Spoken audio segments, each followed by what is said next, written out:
नमस्कार, मैं हूं आपके साथ अभिषेक पुंडीर। देश में लोकसभा चुनाव का आगाज हो चुका है। आज यानी 19 अप्रैल को पहले चरण के मतदान का समापन भी हो चुका है और 5 बजे तक कितनी वोटिंग हुई, किस राज्य में कितनी वोटिंग हुई, उसके आंकड़े भी सामने आ चुके हैं। और आंकड़ा वो भी सामने आ चुका है कि ओवरऑल 21 राज्यों की 102 सीटों पर जो चुनाव हुआ है उसमें कितना मतदान हुआ है। तो वो मतदान हुआ है 62% से ज्यादा, जो पिछले यानी कि 2019 के चुनाव के मुकाबले कहीं ज्यादा है। तो एक एक कर आपको राज्यवार बताते हैं कि किस राज्य में कितना चुनाव हुआ। अंडमान निकोबार में 56% से ज्यादा मतदान हुआ, अरुणाचल प्रदेश में 63% से ज्यादा मतदान हुआ, असम में 70% से ज्यादा, बिहार में 46% से ज्यादा, छत्तीसगढ़ में 63% से ज्यादा, जम्मू एंड कश्मीर में 65% से ज्यादा इस बार मतदान हुआ, लक्षद्वीप में 59%, मध्य प्रदेश में 63%, महाराष्ट्र में 54%, मणिपुर में 67%, मेघालय में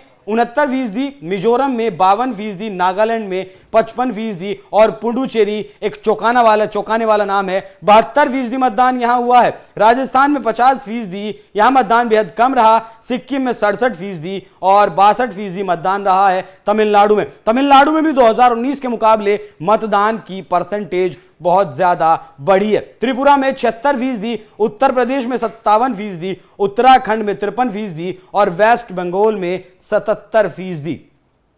यह आंकड़ा चौंकाने वाला है क्योंकि हर बार के चुनाव में देखा जाता है, वो 2021 का विधानसभा चुनाव हो, 2019 का लोकसभा चुनाव हो, तो हर बार राजनीतिक हत्याएं बंगाल में देखी जाती हैं और जैसे ही चुनाव आता है तो वहां बंगाल की जो आबो हवा है वो बदल जाती है और चुनाव के दिन जिस दिन वोटिंग होती है उस दिन तमाम तरीके की हिंसा की घटनाएं सामने आती हैं जिससे कि वोटर पोलिंग बूथ तक ही ना पहुंच सके। लेकिन इस बार चुनाव आयोग के जो इंतजाम थे वो पुख्ता थे और यही कारण है कि पहले फेज में जो मतदान हुआ है वो 77% से ज्यादा का मतदान हुआ है। अब आपको एक एक कर दिखाएंगे राज्यों के बारे में कि कैसे 2019 में जो मतदान हुआ था और 2024 में जो मतदान हुआ है। आप देख सकते हैं कि जागरूकता मतदान करने की कितनी बढ़ी है। अगर अरुणाचल प्रदेश की 2 सीटों की बात करें तो मतदान बढ़ा है और वहीं असम की 5 सीटों की बात करें तो भारी मात्रा में मतदान बढ़ा है। बिहार की 4 सीटों की बात करें,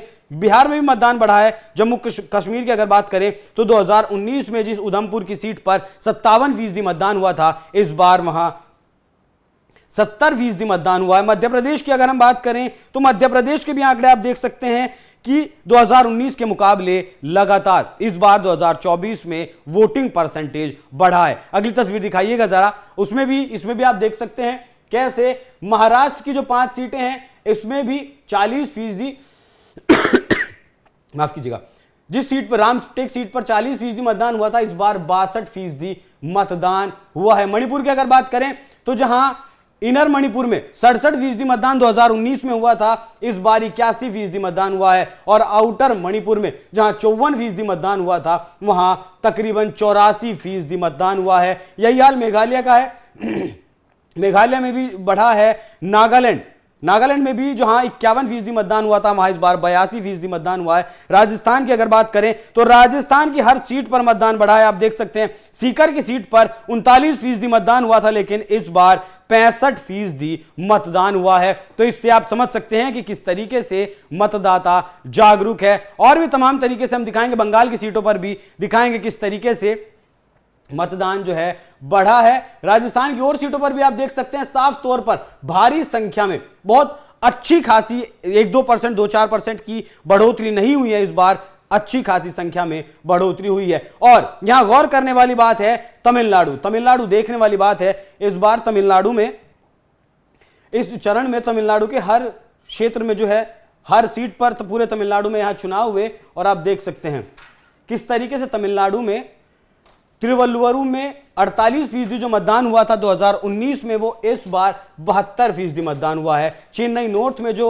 मतदान 40% नहीं था वो इस बार 64% मतदान हुआ है और यही हाल तमिलनाडु की हर सीट का है। और इससे आप समझ सकते हैं कि जिस तरीके से प्रधानमंत्री नरेंद्र मोदी ने लगातार दौरे किए हैं, लगातार जनसभाएं की हैं, वो वो दिखाता है कि किस तरीके से तमिलनाडु की जनता अब घरों से बाहर निकली है और मतदान किया है। यहां बंगाल और तमिलनाडु को ध्यान रखिएगा, मैं बताऊंगा किस तरीके से यहां चुनाव बदला है।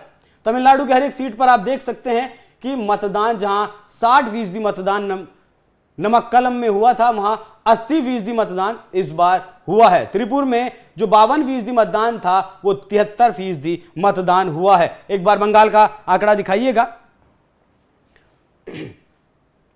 उत्तर प्रदेश की अगर बात करें, जहां ठाकुर बनाम बीजेपी पश्चिम में था, वहां की उत्तर प्रदेश की 8 सीटों पर आज चुनाव हुआ। उत्तर प्रदेश की सहारनपुर सीट पर भी मतदान बढ़ा है, कैराना पर भी बढ़ा है। मुजफ्फरनगर, जहां संजीव बालियान बनाम संगीत सोम का विवाद था या उसे जन्म दिया जा रहा था, लेकिन मतदान पर कोई फर्क पड़ता हुआ नहीं दिखाई दिया है। अगली फोटो दिखाइएगा। यहां उत्तराखंड की अगर बात करें, अंडमान निकोबार की अगर बात करें, लक्षद्वीप की अगर बात करें, तो हर जगह हर सीट पर इस बार 2024 में मतदान बढ़ा है। और जैसा कि मैंने आपको बताया कि बंगाल में इस बार 77% से ज्यादा मतदान हुआ है। और यहां गौर करने वाली बात यह है, 2019 के चुनाव में 40% वोट मिला था बीजेपी को, 42% वोट मिला था टीएमसी को। बीजेपी के खाते में 28 सीटें गई थी। लेकिन इस बार बीजेपी का दावा है कि इस बार बीजेपी 25 सीटें कम से कम बंगाल में जीतेगी, बंगाल में जीतने वाली है। यहां विवाद शेख शाहजहां का रहा हो या फिर अब चुनाव आयोग की पुख्ता तैयारियां रही हो, 50 से ज्यादा अर्धसैनिक बलों की जो कंपनियां थी वो चुनाव से पहले वहां तैनात कर दी गई थी। और बंगाल के हालात देखते हुए जिस वक्त एनआईए की टीम पर बंगाल में हमला किया गया, उसके बाद गृह मंत्रालय को चुनाव आयोग ने एक लेटर लिखा और उस लेटर के जरिए 100 अर्धसैनिक बलों की कंपनियों को बंगाल में तैनात करने की बात कही गई और वो तैनाती की भी गई। हालांकि बंगाल के चुनाव में छिटपुट हिंसा की घटना जरूर देखने को मिली, लेकिन मतदान दिखाता है कि इस बार लोग घरों से बाहर निकले हैं और उन्होंने मतदान किया है, निडर होकर मतदान किया है। अगर छिटपुट छोटी मोटी घटनाओं को छोड़ दें तो इस बार के चुनाव में कोई बहुत ज्यादा बड़ी घटनाएं नहीं हुई है। अगर इसे हम कंपेयर करें 2021 के चुनाव से, तो तकरीबन 23 राजनीतिक हत्याएं उस चुनाव में हुई थी, 2021 के चुनाव में हुई थी। 2 राज्य गौर करने वाले हैं, बंगाल और तमिलनाडु। तमिलनाडु में लगातार प्रधानमंत्री नरेंद्र मोदी दौरे कर रहे हैं, वहां के मंदिरों में दर्शन कर रहे हैं, कि अन्नामलाई वहां पैदल यात्रा उन्होंने निकाली और लगातार जमीन पर काम कर रहे हैं। हालांकि कहना यह है कि इस बार जो बीजेपी का वोटिंग परसेंट है तमिलनाडु में, वो दहाई का आंकड़ा छू सकता है। और कम से कम जहां खाता नहीं खुला है अब तक, तमिलनाडु में बीजेपी का इस बार 1 से 2 सीटें जीत सकती है। वहीं बंगाल की अगर बात करें तो 18 सीटों से बढ़कर ये सीटें 24 से 25 हो सकती हैं। हालांकि ऐसा दावा बीजेपी के नेताओं का है, लेकिन जिस तरीके से वोटिंग परसेंटेज सामने आया है 2019 के मुकाबले 2024 के इस चुनाव में पहले ही चरण में लोग अपने घरों से बाहर निकले हैं, मतदान किया है, उससे यह दिखाता है कि इस चुनाव में तमिलनाडु और खासकर बंगाल में बीजेपी की बातें खिलने वाली हैं। बंगाल में ममता दीदी बहुत बुरी तरीके से हार सकती हैं अगर ये बढ़ा हुआ वोटिंग परसेंट बीजेपी के खाते में गया होगा। वहीं तमिलनाडु में भी अगर ये जो वोटिंग परसेंट बढ़ा है बीजेपी के खाते में अगर गया होगा, तो जाहिर तौर पर तमिलनाडु में भी बीजेपी को बहुत बड़ा फायदा मिल सकता है। कम से कम बीजेपी का वहां खाता तो खुल ही सकता है। तो एक बार फिर आपको जाते जाते बता दूं कि पहले चरण में 21 राज्यों में मतदान हुआ, 102 सीटों पर मतदान हुआ और 62% से ज्यादा मतदान दर्ज किया गया। ये आंकड़े 5 बजे तक के थे। हालांकि 1 घंटे और वोटिंग चली 5 से 6 के बीच, उसमें भी मतदान कुछ हद तक जरूर बढ़ा होगा।